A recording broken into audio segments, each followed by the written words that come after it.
thing that will come in your exam, and that is of your 3 marks, assertion and reason. There will be some statements will be there, और उसका नीचे reason दिया होगा. वो reason अपने आप में कंप्लीट सेंटेंस भी हो सकता है और उसका करेक्ट एक्सप्लेनेशन भी दे सकता है और नहीं भी दे सकता. उसके बेस पे हम ऑप्शन देंगे ए, बी, सी एंड डी. जैसे पहले मैंने लिखा if assertion is true and the reason is the correct explanation of the assertion, then we will give the option A. फिर लिखा if the assertion is true and R is not, it means reason is not the correct explanation of assertion, then हम option देंगे उसको B. यदि A true है लेकिन R आपका reason false है तब हम उसको देंगे C. यदि A फॉल्स है यानी असर्शन आपका फॉल्स है लेकिन जो R है रीजन है वो आपका ट्रू है तब हम उसको रीजन ऑप्शन देंगे D. तो मैंने कुछ चैप्टर्स के आपके ये सारे बनाए हुए हैं assertion reason. We will discuss one by one. Okay, I also give you the PDF, you can check from there. First question is there. देखो लिसन, पहले मैंने लेसन 2 लिया है, is matter around us pure. Assertion मैंने दिया है two elements are liquid at room temperature, mercury and bromine. दो elements दिए हैं, one will be metals and another will be a non-metal which is liquid at the room temperature. ये हो गया assertion. जो एक statement है, metal conducts heat and electricity. जो मेटल्स है वो कंडक्ट करे किसको, हीट और इलेक्ट्रिसिटी. लेकिन हमें क्या है कि जो इन्होंने दो मेटल्स दिए, एलिमेंट्स लिक्विड दिए जो रूम टेम्परेचर पे, मरकरी एंड ब्रोमीन, लेकिन इसका इन्होंने रीजन प्रॉपर नहीं दिया. No doubt metal conduct heat and electricity, but it is not the true explanation of your assertion. इन्हें यहाँ पे रीजन में उसका आंसर देना चाहिए था कि क्यों ये जो दो मेटल्स हैं आपके, मेटल्स एंड नॉन मेटल्स है, मरकरी और ब्रोमीन है, यहाँ पे ये लिखना चाहिए था इन्होंने, these are the exceptions of metals and non metals which exist as liquid at the room temperature. लेकिन इन्होंने ये ना देके यहाँ पे लिखा है metals conduct heat and electricity. तो हम इसमें देंगे ऑप्शन बी, क्योंकि असर्शन भी ठीक है, रीजन भी ठीक है, लेकिन reason is not the correct explanation. उसकी एक्सप्लेनेशन को डिफाइन नहीं कर रहा है असर्शन की, तो इसको हम ऑप्शन देंगे B. Is able to understand what I am saying? Anshul, just mute one student so that I am able to ask. Yes, anybody will tell me? की वजह से कि जब लाइट उससे टकराती है तो लाइट टकरा के क्या हो जाती है, फैल जाती है. ये देना चाहिए था, लेकिन उन्होंने तो कंपोजिशन दिया. नो डाउट ये भी ठीक है, but it is not the correct explanation. Right, ठीक है. अगला दिया silver bromide is made up of silver and bromine element. Right, ये तो ठीक है. Silver bromide is a pure substance, ये भी ठीक है, लेकिन that's also is not a correct explanation. ये इसका करेक्ट एक्सप्लेनेशन नहीं है. क्यों नहीं है? क्योंकि जो सिल्वर ब्रोमाइड है यहाँ पे लिखना चाहिए था कि ये 1:1 के रेशियो में प्रेजेंट होते हैं, या आयनिक कंपाउंड बनाते हैं, आपस में एक दूसरे के साथ इलेक्ट्रॉन की शेयरिंग करते हैं, या 1 कैटायन एंड आयन बनाते हैं. इस टाइप से इसका आंसर देना चाहिए था, बट इन्होंने ऐसे ना देके लिख दिया कि silver bromide is a pure substance. तो ये इसकी करेक्ट एक्सप्लेनेशन नहीं है, इसलिए हम इसको ऑप्शन देंगे बी. अब नेक्स्ट दिया हुआ, एक्सक्यूज मैम. हाँ बोलो बेटा. मैम ये थर्ड वाला तो मैम ए ऑप्शन होना चाहिए था, क्योंकि मैम इसमें हमें असर्शन में मैम, क्योंकि मैम इसमें असर्शन में हमें कंपाउंड तो दे रखा है ना. अगर मैम कंपाउंड नहीं दे रखा होता तो हम क्या कहते हैं. नहीं, सुनो, इन्होंने क्या कहा है कि silver bromide compound is made up of silver and bromine element. इन्होंने नीचे लिख दिया कि silver bromide is a pure substance. यहाँ पे कंपाउंड की डिफाइन देते ना ये, तो हम इसको कंप्लीट एक्सप्लेनेशन मानते हैं उसका. समझ में आया? Yes ma'am. अंडरस्टैंड? हाँ. ये अब देखो, अ saturated solution can become super saturated on cooling. भाई जो सॉल्यूशन हमने गर्म किया था सैचुरेटेड हो गया 40 डिग्री टेम्परेचर पे, और उसमें हम जितना डाल सकते हैं डाल दिया. जैसे ही हमने उसको ठंडा किया उसमें से बाहर निकल के आ जाता है जो पार्टिकल्स है, तो सुपर सैचुरेटेड हो गया. It is because solubility decreases with decrease of temperature. ये भी ठीक है, और ठीक दे रहा है इसका आंसर ये. तो ये ऑप्शन क्या हो गया इसमें, यहाँ पे ए ऑप्शन हो गया, क्योंकि सॉल्युबिलिटी डिपेंड करती है किसके ऊपर, टेम्परेचर के ऊपर, कि जितना कम टेम्परेचर होगा solubility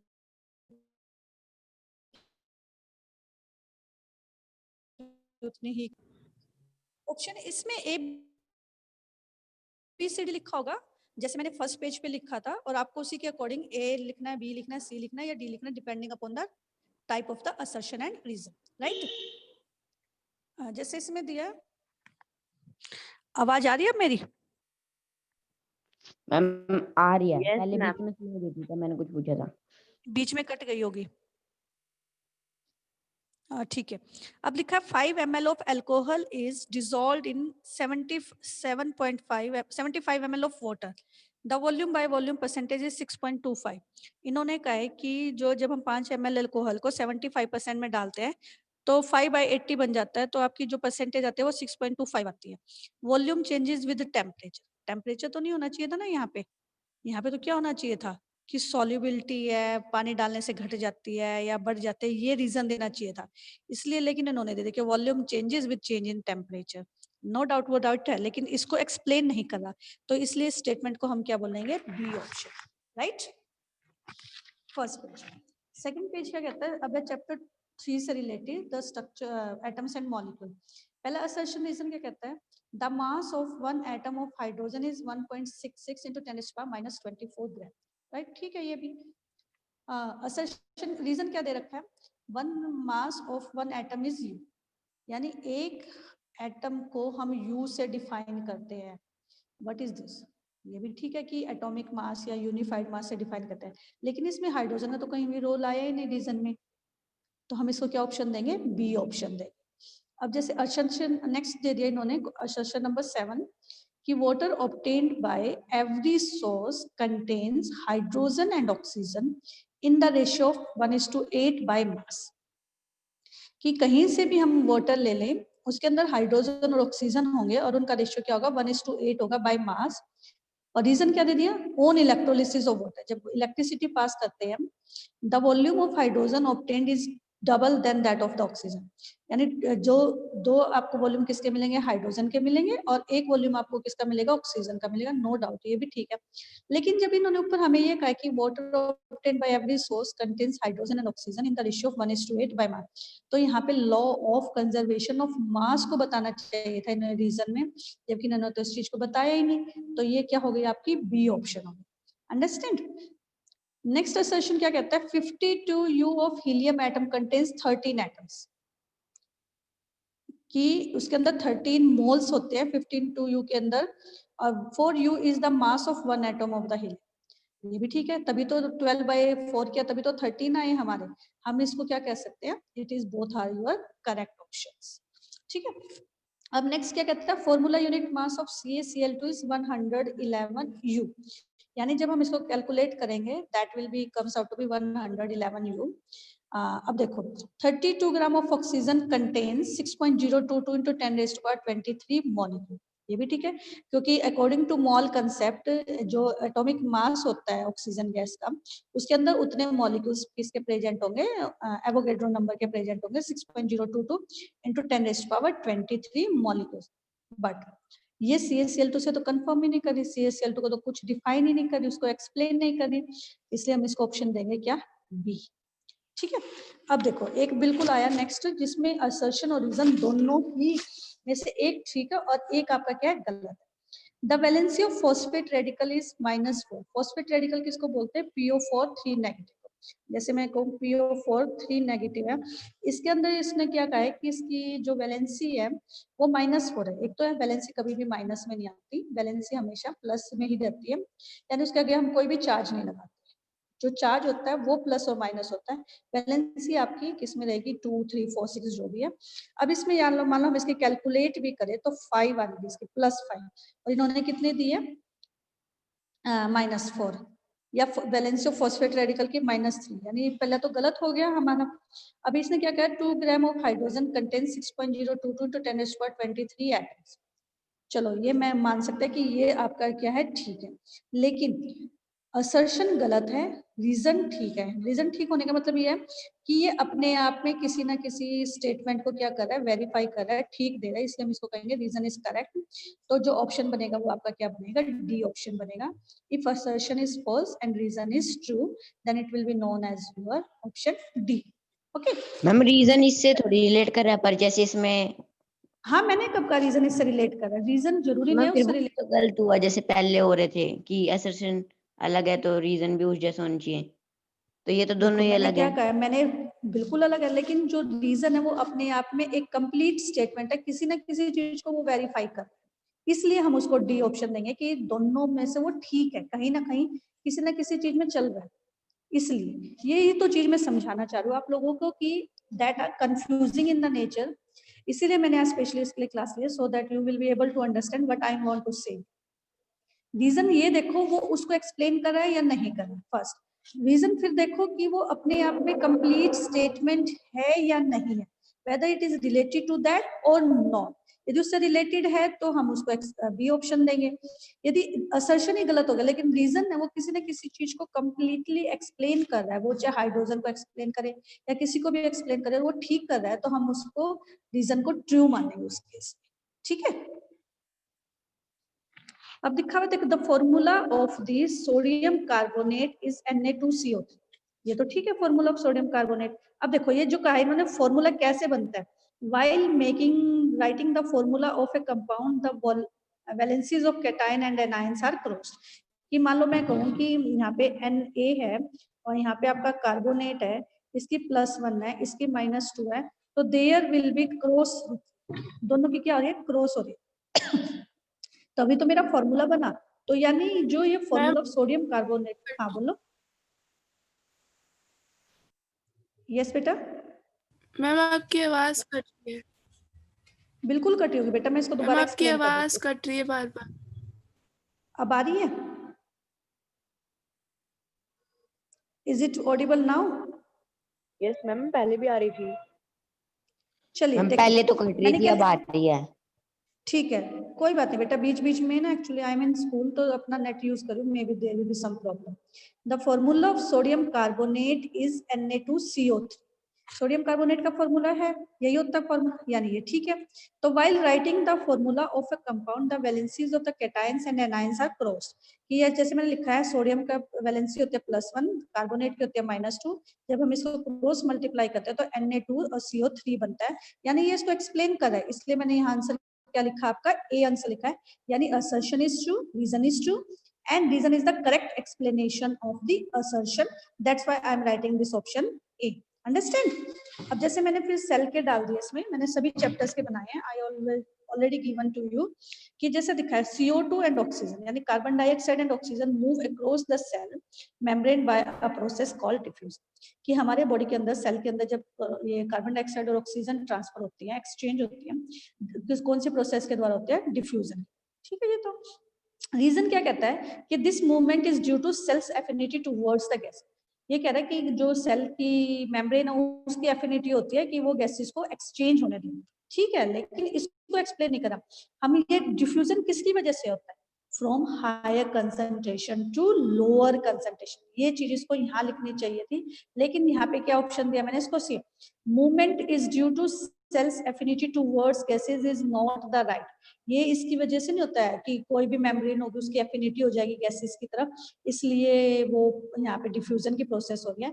this will be due to the change in the concentration, कि जहां कंसंट्रेशन में डिफरेंस आएगा वहीं पे मूवमेंट होगी। इसलिए मैंने क्या कहा, assertion is true but R is your false, इसलिए इसका ऑप्शन दिया गया है सी। ठीक है, अब दिया absorption of water by plant roots is an example of osmosis. कि जो प्लांट्स वाटर्स एब्जॉर्ब करते हैं रूट से, वो किसका एग्जांपल है, ऑस्मोसिस का एग्जांपल, राइट है ये तो। Cell tend to gain water through osmosis, ये भी ठीक है, लेकिन ऑस्मोसिस किसकी वजह से होती है, हमें रीजन में वो लिखना था, रीजन में वो नहीं आया, तो इसलिए मेरा ऑप्शन क्या आ गया, बी आ गया, क्योंकि ये राइट है, cell tend to gain water through osmosis, उनकी टेंडेंसी है कि वो ऑस्मोसिस के थ्रू क्या कर सके, वाटर को गेन कर सके।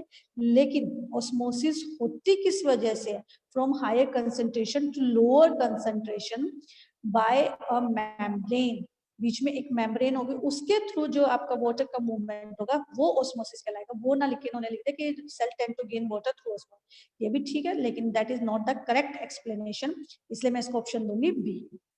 ठीक है, अगला देखो, ये बड़ा अच्छा है, lysosomes are known as suicide bags of acid. सब पता है कि लाइसोसोम को सुसाइडल बैग्स बोलते हैं। क्यों सुसाइडल बैग्स बोलते हैं, इसमें रीजन देखो, ये अब सेशन तो मेरा राइट है, अब रीजन क्या कह रहे हैं, they are the kind of the waste disposable of the cell. ये भी ठीक है, लेकिन यहाँ पे सुसाइडल बैक्स जब इन्होंने दे दिया तो इसका मतलब है यहाँ पे इन्हें देना चाहिए था कि they are having the powerful enzyme which help in the digestion of the cell, जिसकी वजह से जो वेस्ट मटेरियल है उसको ये बॉडी से बाहर निकालने में क्या करते हैं, हेल्प करते हैं। लेकिन इन्होंने ये ना देके दे दिया कि वेस्ट डिस्पोजेबल सिस्टम का काम करता है, ये भी ठीक है, लेकिन क्यों वेस्ट डिस्पोजेबल सिस्टम का काम करता है, that reason is not given by the this statement, तो option B will be there. Okay, understand. Yes. Next दिया गया है कि the inner mitochondrial membrane is highly folded to accommodate more DNA.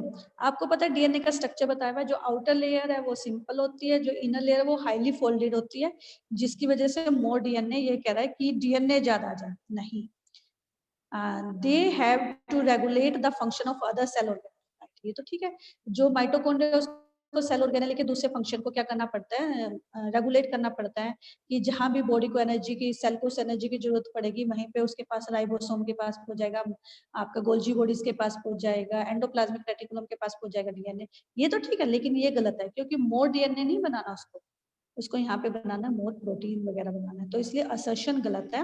Reason कहीं ना कहीं ठीक है, इसलिए हम क्या कहेंगे कि the D option will be there, right. अब नेक्स्ट क्या कहलाता है, the cell is the structural and functional unit of the life. Cell आपका structural and functional unit of life है, ये फर्स्ट लाइन हम चैप्टर में पढ़ाते हैं, राइट है, कि पूरी की पूरी बॉडी स्ट्रक्चर सेल्स की बनी हुई है और सारे के सारे फंक्शन सेल्स के द्वारा होते हैं, इसलिए इसको structural and functional unit of life बोलते हैं। Anything less than the complete structure of a cell does not ensure independent living.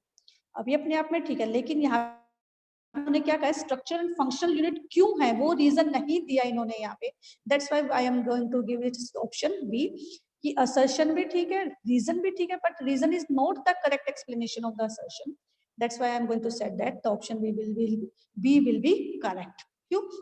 क्योंकि इन्होंने क्या कहा, anything less than the complete structure of a cell, कि सेल के कंप्लीट स्ट्रक्चर में यदि कुछ भी कम होगा तो वो जो इंश्योर करेगा कि वो इंडिपेंडेंटली लिव नहीं कर सकता वो सेल, या लिविंग वो इंडिपेंडेंटली इंश्योर नहीं हो सकता। जैसे अमीबा कहते हैं, हम एक सिंगल सेल ऑर्गेनिज्म है, उसके अंदर जो जो ऑर्गेनेलिज होने चाहिए यदि वो नहीं होंगे तो वो एग्जिस्ट नहीं करेगा, लेकिन इसको एक्सप्लेन नहीं कर रहा स्ट्रक्चर एंड फंक्शन। इसको कहना चाहिए था कि यहाँ पे कि भी जो सेल है वो मिलकर टिश्यू बनाते हैं, टिश्यू ऑर्गन बनाते हैं, तो पूरी बॉडी का स्ट्रक्चर बनाते हैं, और हर सेल का जो भी फंक्शन है, जितनी भी एक्टिविटीज होती है बॉडी के अंदर, that will be perform by the different type of the cells. तो हम वहां पे ऑप्शन क्या लगाते हैं, ए ऑप्शन, ठीक है। इज एबल टू अंडरस्टैंड और not? Yes students, give me the response, you are able to understand और नॉट? यस मैम आ रहे हैं, पक्का? Yes ma'am. ठीक है, ठीक है। Living organism are composed of cells and the product of the cells. जो लिविंग ऑर्गेनिज्म है वो सेल के बने हुए और प्रोडक्ट ऑफ सेल्स के बने हुए, ये भी ठीक है।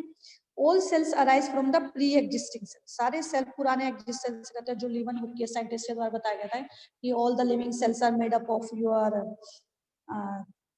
प्री एग्जिस्टिंग सेल है, वही डिवाइड करते रहते हैं और नए सेल बनाते हैं। लेकिन इसने प्री एग्जिस्टिंग सेल का तो बता दिया, लेकिन इसका करेक्ट तो नहीं बताया कि ऑल लिविंग ऑर्गेनिज्म है वो सेल के बने, जैसे सेल से टिश्यू बना, टिश्यू से आपका ऑर्गन बना, ऑर्गन से सिस्टम बना, ये सारी चीजें इसमें इसको रीजन में देनी चाहिए थी, तब हम ए ऑप्शन बताते, लेकिन ये करेक्ट नहीं बता रहा उस बात का चीज को, तो हम क्या कहेंगे, इसको बी ऑप्शन में दे, ठीक है। नेक्स्ट क्या कहता है, in both plant and animal cell the main area of cellular activity is cytoplasm, right है, कि भाई साइटोप्लाज्म के अंदर जितनी भी एक्टिविटीज होती है, चाहे प्रोटीन फॉर्मेशन है, चाहे आपकी एनर्जी ट्रांसफर करना है, वेस्ट मटेरियल का है, सारे के सारे किसके अंदर होता है, साइटोप्लाज्म के अंदर होता है। इसने क्या कहा, various chemical reaction occurs in the cytoplasm to keep the cell in the living state. जो various chemical reaction occurs in the cytoplasm to keep in the living state, ये सारे के सारे जितने भी है सेल को लिविंग स्टेट में एग्जिस्ट करने के लिए वेरियस केमिकल रिएक्शन उसके अंदर होते रहते हैं। सिर्फ केमिकल रिएक्शन क्यों होते हैं, यहाँ फिजिकल भी होते हैं, एक्सचेंज ऑफ गैसेस वगैरह भी होती हैं, आपका एनर्जी ट्रांसफर वगैरह भी होता है, ये सारे के सारे, इसलिए इसका ऑप्शन हमने क्या दिया, बी ऑप्शन, राइट। ये उसको करेक्ट एक्सप्लेन नहीं करना। मैम ये तो मैम सही था, मतलब ये ऑप्शन आ सकता था मैम इसमें। हाँ मैं भी कह रही हूँ कि आ सकता था, I will confirm that, but B option is there. इसको हम ए कर लेते हैं, ए ज्यादा बेटर रहेगा, ठीक है, ए ऑप्शन कर लेते हैं इसको। ये सारी की सारी एक्टिविटीज उसके अंदर हो रही है. Just a second. Yes, very less students are in the class. Yes, अब tissue से related. Nervous tissue is made up of neurons and that secure, receive and conduct impulse. I think it is not clear. Right, अब clear. Reason क्या दिया? All cells processes possess the ability to respond to stimuli. कि जो nervous system है, nervous tissue है, वो किसका बना हुआ? न्यूरॉन्स का बना हुआ. वो कंडक्ट करता है इंपल्स को एक प्लेस से दूसरे प्लेस पे लेके रिसीव करता है और प्लेस करता है. All cells possess ability to respond to stimuli. ठीक है, लेकिन यहाँ पे नर्व सेल्स का इसने कुछ भी नहीं दिया कि वो ब्रांच है, डेंड्राइट से जुड़ा हुआ है या उससे जुड़ा, कुछ भी एक्सप्लेन नहीं किया. तो हम कहेंगे कि the option B will be there. ठीक है. As plants grow older, जैसे जैसे plants grow older करते हैं, the outer protective undergoes certain changes to provide strength. जो outer layer है, protective tissue है, वो कुछ changes के अंदर जाते हैं. जैसे meristematic tissue है, simple permanent tissue है, वो complex permanent tissue में change होते हैं. जो meristematic tissue है, वो किस में change होंगे? Simple permanent tissue में change होंगे. और क्या देते हैं वो आपके उसको? Simply कहेंगे कि strength देते हैं, mechanical strength. The cells have form meristem form the bark. जो मेरिस्टेम है, इसने देखो कंप्लीट दे दिया, form the bark of the tree. जो मेरिस्टेमेटिक टिश्यू है वो डिवाइड करके सिंपल परमानेंट टिश्यू में चेंज होकर आपके क्या बनाते हैं? बार्क बनाते हैं, जिसकी वजह से उनको स्ट्रेंथ मिलते हैं. यानी it is the complete option, complete explanation. और जब ये कंप्लीट एक्सप्लेनेशन है तो we will say that option A will be correct. Right. Next क्या क्या है? Unlike xylem, the phloem can move material in both the direction. तो ठीक है कि जो जाइलम तो यूनिडायरेक्शनल है, सिर्फ वाटर को ऊपर ही ऊपर लेके जाता है, कभी भी दूसरी डायरेक्शन में नहीं लेके आता, नीचे नहीं लेके आता. लेकिन जो फ्लोएम है, जो फूड बनाया, फूड को बनने के बाद डिफरेंट प्लेसेस पे लेके गया, वो किसकी वजह से हुआ? फ्लोएम की वजह से हुआ. Phloem transfer food. Just a second बेटा.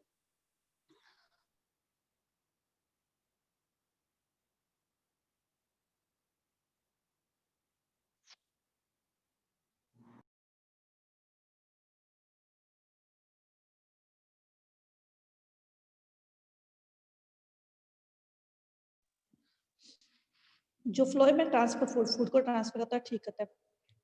लेकिन यहाँ बताना चाहिए था पेरेन्काइमा है, इसमें फाइबर है, स्क्लेरेन्काइमा है, जो भी आपके फ्लोएम के पार्ट्स है वो हेल्प करते हैं ट्रांसफर ऑफ फूड में. ये ऑप्शन यहाँ देना चाहिए था, इसलिए इसको बी माना. यदि वो दिया होता तो मैं इसको ए मानती. ठीक है. Cartilage is a type of connective tissue which can bend easily. जो कार्टिलेज आपके किसमें मिलते हैं? इसमें ईयर में मिलता है, ऊपर की साइड आपको, जो आपका जल्दी से क्या कर जाता है? ब्रेक कर जाता है. ये क्या रहेगा? It has very tightly packed matrix and the cells. ये तो ठीक है, लेकिन this is wrong. Tightly packed नहीं होता, उसमें loosely packed होते हैं, जिसकी वजह से वो bend easily हो जाता है. Right? Next up, all types of the muscles are under our will. Hence, we can move or stop according to our wish. कि जितने भी मसल्स है हमारी बॉडी के अंदर, वो सारे हमारे कंट्रोल में है, जिसकी वजह से हम उनको कभी भी क्या कर सकते हैं? मूव कर सकते हैं, और कभी भी क्या कर सकते हैं? स्टॉप कर सकते हैं. ये तो गलत होगी. All muscles are attached to our bones. ये ठीक है. सारे के सारे मसल्स आपके अटैच है. अंशुल एक बार वो कर इसको. Type of muscles are under our will. ये कहता है कि हमारी इच्छा के अकॉर्डिंग है कि हम किसको मूव करना चाहे और किसको मूव करना चाहिए. लेकिन हमारी बॉडी में तो हार्ट के मसल्स है, उसको तो हम रोक नहीं सकते. हम जो फूड खा रहे हैं उस टाइम पे अपने आप मसल्स मूव कर रहे हैं, वो नहीं रोक सकते. तो there are some type of the muscle which are known as involuntary muscle, जो मैंने आपको बताया हुआ है. तो रीजन क्या देता है कि all muscles are attached to our bones. ये तो राइट, ठीक है. राइट, कि जितने भी मसल्स है वो हमारी बोन से अटैच होते हैं, लिगामेंट के साथ अटैच होते हैं. हाँ, तो ये राइट है, ये रॉन्ग है. तो कौन सा ऑप्शन आ गया आपका? डी. कि assertion is false, reason is true, then it will be D. अब नेक्स्ट क्या कहते हैं? Epithelial tissue are the protective tissue of animal body. Right, ये तो ठीक है. एपिथेलियल टिश्यू, इसने क्या कहा? Squamous epithelial are the thickest among the epithelial tissue. जबकि स्क्वैमश एपिथेलियल टिश्यू आपके सबसे ज्यादा थिक नहीं होते, they are thin in the nature. यानी this is true, this is false, तो option C will be there. तो you have to do like this, okay. जैसे मैं आपको कहूँ, अगला क्वेश्चन जैसे बनाया मैंने, plant tissue are mostly dead, mostly जो डेड होते हैं प्लांट टिश्यू, और रीजन इसमें क्या दिया है कि dead tissues can provide mechanical strength and need less maintenance. ठीक है, इसको क्यों डेड है इसके अंदर, ताकि उसको लेस मेंटेनेंस की जरूरत पड़े और मैकेनिकल स्ट्रेंथ उसको प्रोवाइड कर सके, तो that option A will be correct. तो इसको हम देंगे ए ऑप्शन। और जैसे मोशंस है, displacement is the shortest distance travelled from one point two the other point. Shortest distance है, एक पॉइंट से दूसरे पॉइंट तक जाने के लिए मैं घूम के जाऊं या कुछ भी करके जाऊं, उसके बजाय यदि मैं ऐसे सिंपली करूं, तो distance can never be greater than distance travelled. Displacement कभी भी ज्यादा नहीं हो सकता डिस्टेंस ट्रेवल से, no doubt it is correct, but it is not explaining this. So option B will be. Excuse me ma'am, yes बेटा। Ma'am ये वाला भी तो मैम ए ऑप्शन होना चाहिए था। नहीं हो सकता, नहीं इसने ठीक है मैम। डिस्प्लेसमेंट डिस्टेंस से बड़ा नहीं होता, इसलिए तो मैम शॉर्टेस्ट डिस्टेंस होता है मैम। अगर वो मैम उसके इक्वल होगा तो मैम वो डिस्टेंस भी जितना ही होगा, और मैम अगर उससे बड़ा हो जाएगा तो मैम वो क्यों नहीं भाई, शॉर्टेस्ट डिस्टेंस डिस्टेंस नहीं होगा। डिस्टेंस डिस्प्लेसमेंट वो डिस्टेंस के इक्वल भी तो हो सकता है। इसमें ना इन्होंने देखो ये कहा displacement is the shortest distance, तो इसमें जो ये शॉर्टेस्ट डिस्टेंस दिया है ना इन्होंने, इसके बारे में बताना चाहिए था कि क्यों शॉर्टेस्ट डिस्टेंस का है हमने इसको, यानी initial point and final point के बीच में पाथ ट्रेवल करना करके शॉर्टेस्ट डिस्टेंस ट्रेवल करे, या कुछ भी ऐसा।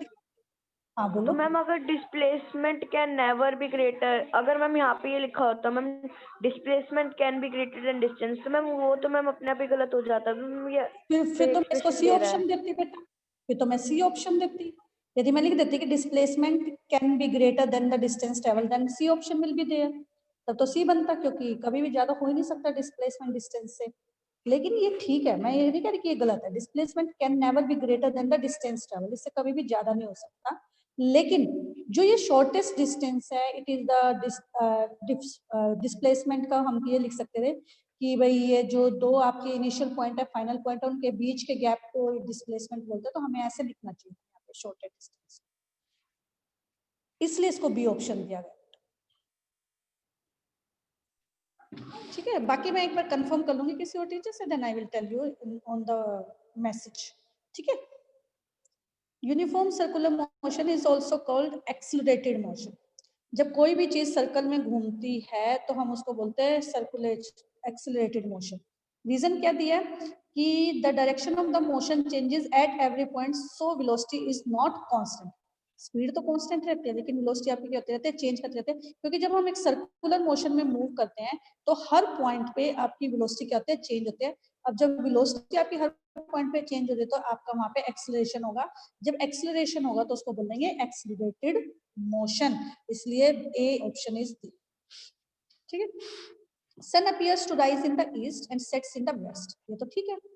The earth revolves around the sun in a circular path, ये थोड़ी देना था सर्कुलर पाथ में घूमता है। सर्कुलर पाथ में ये कहना था कि यूनिफॉर्म मोशन में उसके चारों तरफ घूमती है, या कोई और रीजन देते यूनिफॉर्म मोशन का देते, तो यहाँ पे हम ए ऑप्शन लगाते हैं ना, तो सर्कुलर मोशन में कहते हैं यहाँ पे लिख देते हैं यूनिफॉर्म सर्कुलर मोशन, या फिर कुछ और अलग से देते हैं कि इसका इसके साथ क्या रिलेशन बना, कुछ भी नहीं बना इसके साथ, तो इसलिए यहाँ पे क्या होगा, बी ऑप्शन होगा इसका। ये भी लाइन ठीक है, ये भी लाइन ठीक है, लेकिन ये लाइन इसको कंफर्म नहीं कर रही, तो यहाँ पे हम इसको बी ऑप्शन देंगे।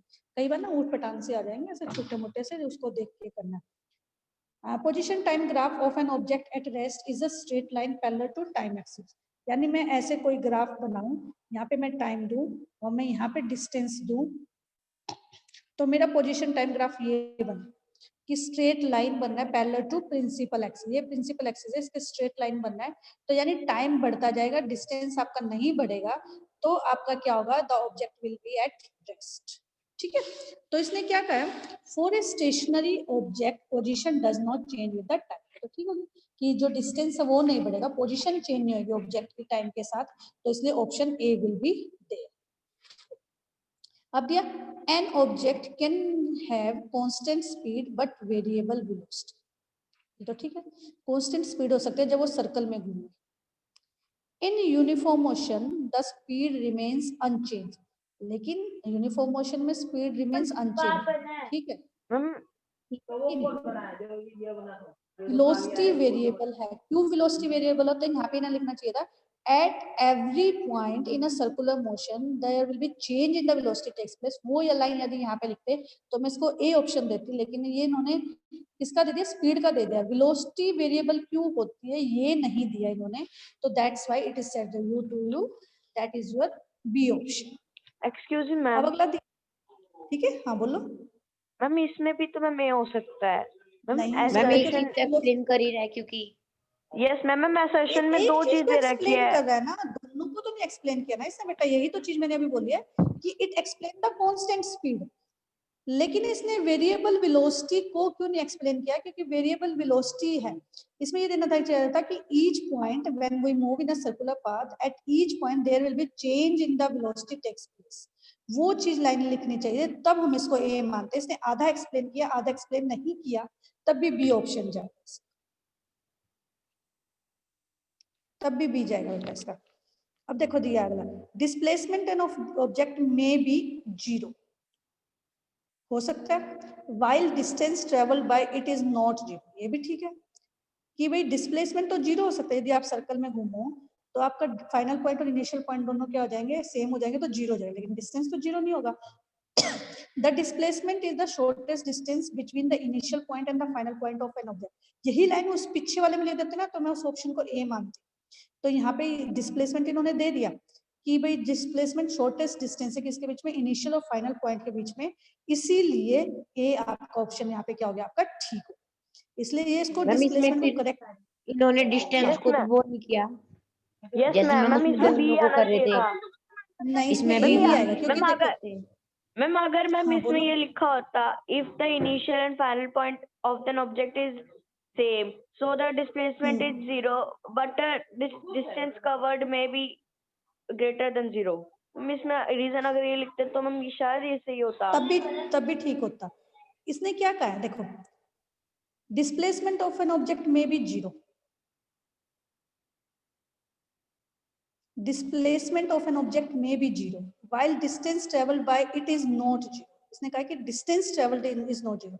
जब मैं आपका सर्कल में कैसे भी घूमूं, ये मेरा इनिशियल पॉइंट और ये मेरा फाइनल पॉइंट है, यदि दोनों सेम हो गए तो आपको इसमें डिस्टेंस तो ऑटोमेटिकली अपने आप पता चल रहा है कि डिस्टेंस ट्रेवल हुआ है, इसलिए इसको हमने ए ऑप्शन मानना है, कंफ्यूज मत हो। The displacement is the shortest distance between the initial and final point of an object, जब इनिशियल पॉइंट और फाइनल पॉइंट बता दिया उसका पोजीशन का, तो इससे आपका डिस्टेंस भी आ रहा है इसमें और इसी में आपका डिस्प्लेसमेंट भी आ रहा है, इसीलिए मैंने इसको ऑप्शन ए दिया है, not the option B. Okay ठीक है स्टूडेंट्स, आगे तो नहीं हो पाएगा क्योंकि बाकी आप पढ़िए, 2 लेसन के हो जाएंगे, 3 लेसन के, उसमें कोई वो हो तो मुझे कॉल करना, I will give the answer.